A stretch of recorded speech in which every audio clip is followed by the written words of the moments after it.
This here's the last of the beans, but we'll soon be eating fresh. There, the kindling's almost laid. Back in Wild West times, keeping food from spoiling was a matter of life and death. No refrigerators, no grocery stores, no calling for delivery when you ran out. Cowboys, settlers, and frontier families had to preserve their own food or starve. These weren't just helpful tips, these were survival skills that separated those who made it from those who didn't. And at the top of that list, the most important preservation technique in the entire Wild West, salt curing meat. If you could only master one preservation method on the frontier, this was it. Salt curing transformed fresh meat that would rot in days into preserved meat that lasted for months. It was the backbone of frontier survival, the technique that made long cattle drives possible, and the reason cowboys could eat protein year-round. Salt curing worked because salt draws moisture out of meat. Bacteria need moisture to grow and multiply. Remove the moisture, and you remove the bacteria's ability to spoil the meat. It's simple chemistry that saved countless lives. The process started with acquiring enough salt, which wasn't always easy on the frontier. Salt was valuable, sometimes worth its weight in silver in remote areas. Settlers would buy it by the barrel when they could afford it, knowing their survival depended on it. To salt cure meat, you'd start with fresh meat from a butchered animal. Pork was most common because it took salt well and had good fat content. Beef could also be cured, though it was tougher and less flavorful. You'd cut the meat into manageable pieces, usually slabs about 2 inches thick. Then came the salt. Lots of salt. You'd rub coarse salt into every surface of the meat, making sure it was completely covered. Some recipes called for 8 to 10 pounds of salt for every 100 pounds of meat. A Homesteader's Guide from 1875 describes the process. Rub the meat thoroughly with salt, covering every inch. Pack the salted meat into barrels, layering salt between each piece. The salt will draw out moisture, which will pool at the bottom of the barrel. Drain this liquid every few days. The meat would sit in salt for weeks, sometimes a month or more. During this time, the salt penetrated deep into the tissue, preserving it from the inside out. The meat would shrink as moisture was drawn out, becoming denser and harder. After the initial curing period, you'd remove the meat from the salt, brush off the excess, and hang it to dry. Some people would smoke it at this point for additional preservation and flavor. Others would pack it in fresh salt for long-term storage. Salt-cured meat was incredibly salty. Before cooking, you'd often soak it in water for hours or even overnight to remove some of the salt. Even then, it was much saltier than fresh meat. But that salt-cured meat was precious. It meant you could butcher a hog in November and still be eating pork in July. It meant cowboys could carry protein on months-long cattle drives. It meant survival. A cowboy's memoir from 1882 states, "We lived on salt pork for months at a time. It was tough, salty, and monotonous, but it kept us alive." Without salt curing, there would be no cattle drives, no frontier expansion, no Wild West as we know it. While salt curing was the foundation, smoking meat added another layer of preservation and made the meat taste better. Smoke contains compounds that are antibacterial and antifungal, and it creates a protective coating on the meat's surface. Smoking could be done alone or in combination with salt curing. Many frontier families would salt cure their meat first, then smoke it for additional preservation and flavor. To smoke meat, you needed a smokehouse, or at least a makeshift smoking setup. A smokehouse could be as simple as a wooden frame covered with canvas, or as elaborate as a dedicated building with racks and ventilation. The key was creating lots of smoke without much heat. You wanted to smoke the meat, not cook it. This meant using a smoldering fire rather than a blazing one. A settler's diary from 1871 describes building a smokehouse. "I constructed a small shed about 6 feet square. I dug a pit in the dirt floor for the fire and hung the meat from poles across the ceiling. I kept a slow fire burning with hickory wood, producing thick smoke that filled the shed. The smoking process could take anywhere from several hours to several days, depending on how much preservation you wanted. Light smoking for flavor might take 6 to 8 hours. Heavy smoking for long-term preservation could take 3 to 5 days of continuous smoke. Different woods produce different flavors. Hickory was the most popular, giving a strong, sweet smoke. Mesquite created a distinctive southwestern flavor.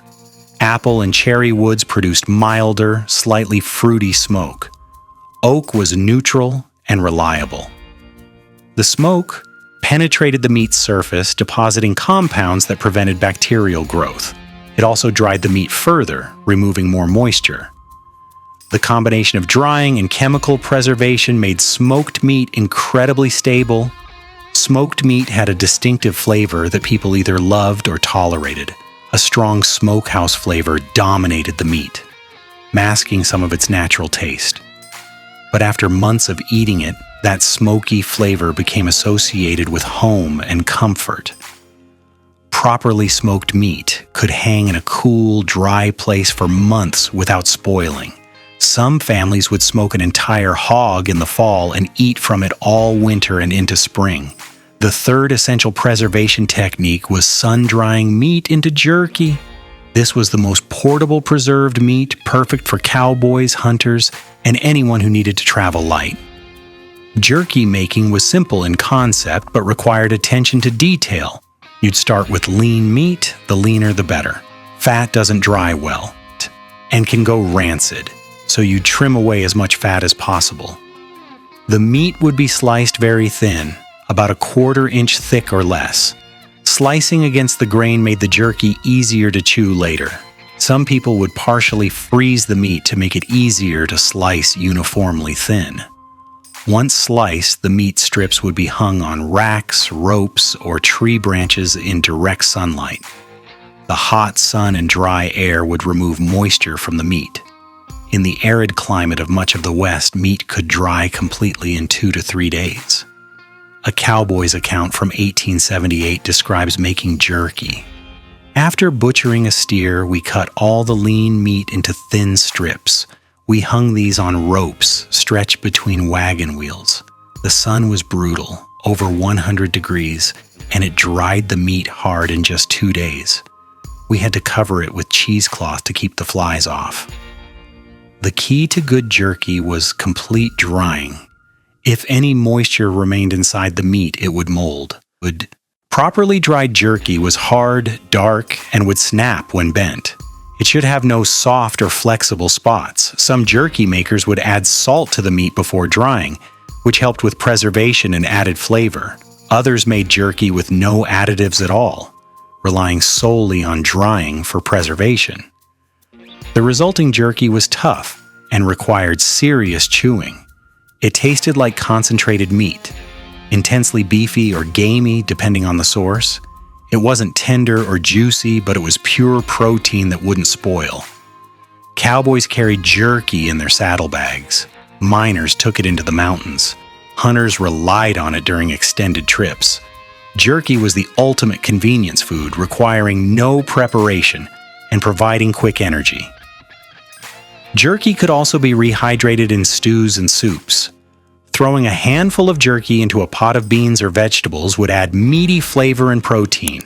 The jerky would soften as it cooked, becoming chewable again. While meat preservation was crucial, vegetables also needed to be preserved. Pickling and brine was one of the most effective methods for keeping vegetables edible through the winter.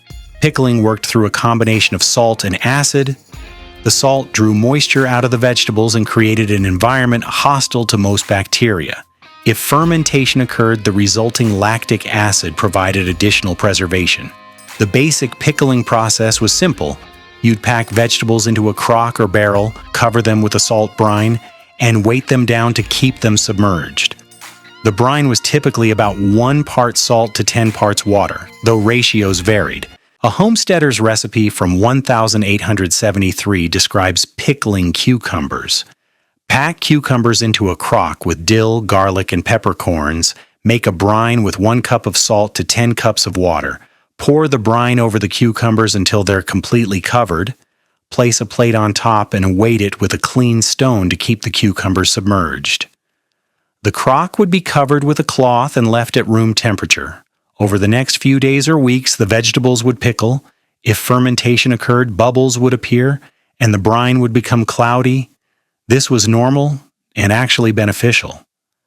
The salt brine prevented harmful bacteria from growing while allowing beneficial lactic acid bacteria to thrive. These good bacteria would ferment the vegetables, producing acid that further preserved them and created that distinctive pickle flavor. Pickled vegetables could last for months, even a year or more if kept in a cool place and kept submerged in brine. The brine had to cover the vegetables completely. Any vegetables exposed to air would mold. Almost any vegetable could be pickled. Cucumbers became pickles. Cabbage became sauerkraut. Beets, carrots, onions, peppers, and green beans all pickled well. Some families pickled eggs, which would last for months in brine. Pickled vegetables provided crucial nutrition during winter when fresh vegetables weren't available. The fermentation process actually increased the nutritional value, creating vitamins and beneficial bacteria that aided digestion. One of the most fascinating preservation techniques was making pemmican. This was the ultimate survival food, invented by Native Americans and adopted by fur trappers, explorers, and some cowboys who learned its value. Pemmican was a concentrated mixture of dried meat, rendered fat, and sometimes dried berries. It could last for years without spoiling and provided incredible nutrition in a compact, portable form. Making pemmican was labor-intensive but worth the effort. First, you dry meat completely, usually over smoke or in the sun, until it was brittle and hard. This could take several days. Once the meat was bone dry, you'd pound it into a powder using rocks, a mortar and pestle, or whatever tools you had. This took hours of work, reducing strips of dried meat into a fine, almost flour-like consistency. A fur trapper's journal from 1845 describes making pemmican. We dried buffalo meat for 4 days until it was hard as wood, then we spent an entire day pounding it into powder. My arms ached terribly, but the result was worth it. We had concentrated protein that would last indefinitely. Next came the fat. You'd render fat from the same animal, heating it until it melted into pure liquid. This rendered fat was crucial because fat provides concentrated calories and doesn't spoil the way meat does. The powdered meat and melted fat would be mixed together in roughly equal proportions. Some recipes added dried berries, usually choke cherries or blueberries, which added flavor, sweetness, and vitamin C. The mixture would be packed tightly into leather bags or sewn into animal intestines and sealed. As it cooled, it would solidify into a dense, greasy block. Pemmican was incredibly stable. It didn't freeze in winter. It didn't melt in summer. It didn't rot, mold, or spoil. A bag of pemmican made in 1850 would still be edible in 1860. The taste was intense and not for everyone. It was greasy, chewy, and tasted strongly of whatever animal it came from. But it provided complete nutrition. The dried meat supplied protein. The fat provided energy. The berries added vitamins. Explorers crossing the Arctic relied on pemmican. Fur trappers spent entire winters eating it. A man could survive indefinitely on pemmican alone, and many did. Another surprising preservation method was storing food in honey. This ancient technique worked remarkably well when honey was available, though honey was expensive on the frontier. Honey is a natural preservative. Its high sugar content and low moisture create an environment where bacteria cannot survive. Food stored in honey can last indefinitely. The method was simple. Take whatever you wanted to preserve, usually fruit, and submerge it completely in honey. Make sure no part of the food was exposed to air. Seal the container and store it in a cool, dark place. A homesteader's diary from 1869 describes preserving berries and honey. We had more wild strawberries than we could eat. I placed them in a crock and poured honey over them until they were completely covered. Months later, we opened the crock, and the berries were perfect, as if freshly picked. The honey not only preserved the food, but also flavored it. Fruit stored in honey became intensely sweet, almost candied. The fruit would absorb some of the honey, while the honey absorbed the fruit's flavor. The science behind honey preservation is fascinating. Honey has a pH of around 3.9, making it acidic enough to inhibit bacterial growth. It also contains hydrogen peroxide, which has antibacterial properties, and its low water content means bacteria can't get the moisture they need. The main limitation was availability. Honey was precious on the frontier. You had to either keep bees or trade for honey, both of which were expensive. Most families used honey sparingly. While honey was for special preservations, every frontier household relied on rendered lard for daily cooking and preservation. Rendering and storing lard was essential for survival. Lard is rendered pork fat. It's pure fat that's been melted and strained to remove any meat particles or impurities. Properly rendered lard is white, smooth, and nearly odorless. To render lard, you'd cut pork fat into small pieces and heat it slowly in a large pot. As the fat melted, you'd stir it occasionally and skim off any foam. The solid bits would eventually turn brown and crispy. These cracklings were a treat, often eaten with salt.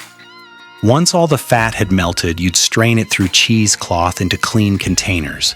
As it cooled, it would solidify into pure white lard. A homesteader's guide from 1876 describes the process. Cut the fat into small cubes. Heat slowly in a large kettle, stirring occasionally. When the fat has melted and the cracklings are brown, strain through cloth into crocks. The lard will keep for months in a cool place. Lard was used for everything: frying, baking, making biscuits, greasing pans, and preserving other foods. It was the primary cooking fat on the frontier. Lard could also be used to preserve cooked meat.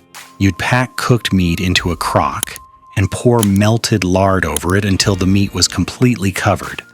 Once the lard solidified, it created an airtight seal that kept the meat from spoiling. Properly stored lard could last for 6 months to a year. It had to be kept cool and protected from light, which could cause it to go rancid. Many families stored lard in their root cellars. Drying fruits was another essential preservation technique. Apples, peaches, berries, and other fruits could be dried and stored for winter use. The process was similar to making jerky. Slice the fruit thin, lay it in the sun, and let it dry completely. Properly dried fruit was leathery and flexible, with no moisture remaining. A settler's account from 1872 describes drying apples. We had a good apple harvest. I sliced the apples thin and laid them on sheets in the sun. After a week of hot weather, the apples were completely dry. I stored them in cloth sacks and they lasted all winter. Dried fruit was intensely sweet and flavorful.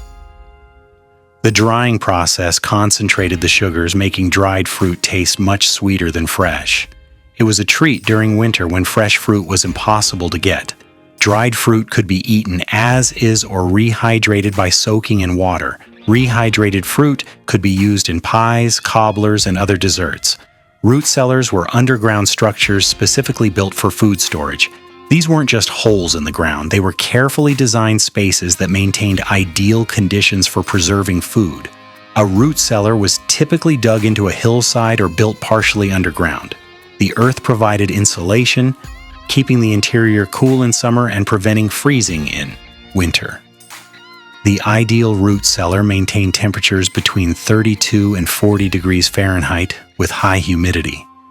These conditions were perfect for storing root vegetables, apples, and canned goods. A homesteader's manual from 1880 describes building a root cellar.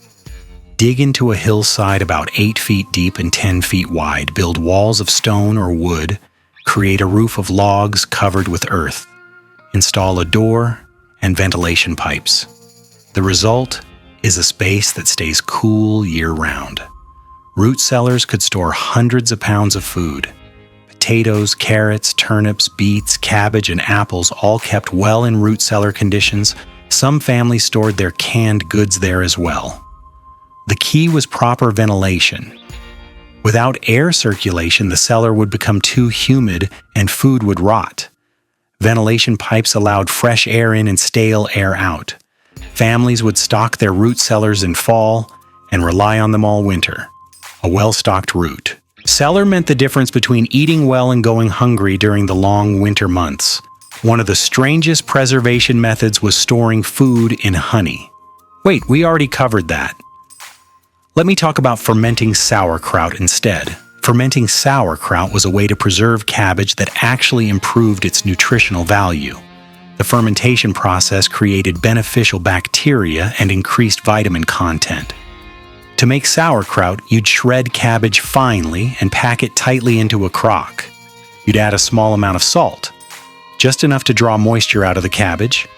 The cabbage's own juices would create a brine. The crock would be covered and left at room temperature. Wild bacteria on the cabbage would begin fermenting the sugars, producing lactic acid. This acid preserved the cabbage and gave it that distinctive sour flavor. A German settler's recipe from 1874 describes the process.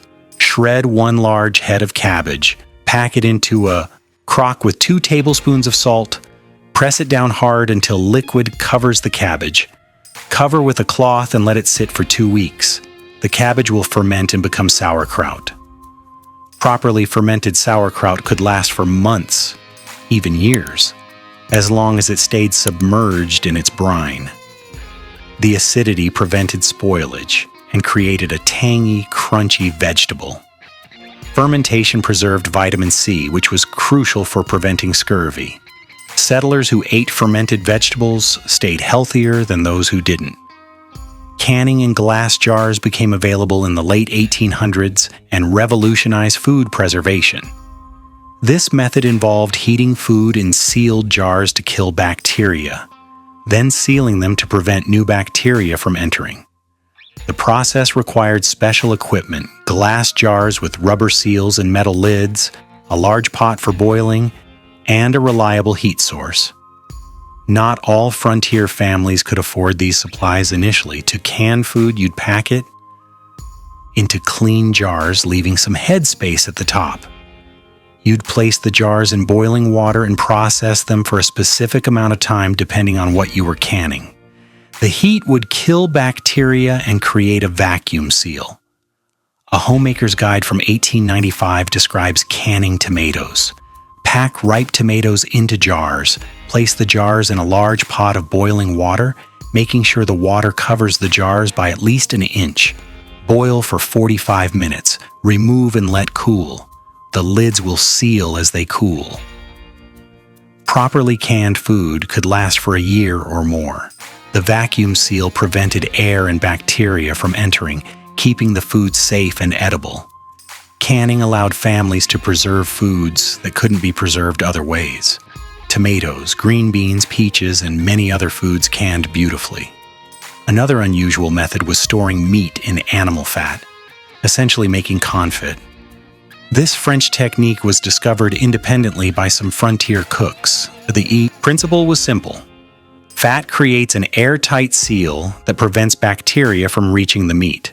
As long as the meat was completely submerged in fat and the fat remained solid, the meat wouldn't spoil. To preserve meat this way, you'd cook it thoroughly first. Then you'd place the cooked meat in a crock and pour melted lard over it until the meat was completely covered.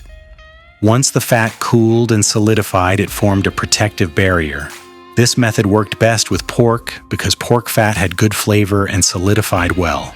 When you wanted to use the meat, you'd scrape away the fat layer, remove what you needed, and reseal the remaining meat with fresh melted fat. Even stranger was preserving eggs in wood ash. Wood ash is highly alkaline with a pH around 10 to 12. This high pH creates an environment hostile to bacteria. To preserve eggs in ash, you'd fill a barrel with clean wood ash from your fireplace. You'd nestle fresh eggs into the ash, making sure they didn't touch each other. Then you'd cover them completely with more ash. Eggs preserved this way could last for months. The ash created a seal around each egg, preventing air from reaching the shell. It also absorbed any moisture, keeping the environment dry. When you wanted to use an egg, you'd dig it out, wash it thoroughly, and crack it open. The egg inside would be perfectly normal, though sometimes the white was slightly thinner. Finally, making fruit leather was a way to preserve fruit in a concentrated form. You'd cook fruit until soft, mash it into a puree, and spread it thinly on boards or cloth. After several days in the sun, the puree would dry into leathery sheets that could be rolled up and stored. Fruit leather lasted for months and provided a sweet treat during winter. It could be eaten as is or rehydrated by soaking in water. These 15 preservation techniques kept the Wild West fed, from salt curing to smoking, from pickling to pemmican. Frontier families used every method available to make food last through harsh conditions and long winters.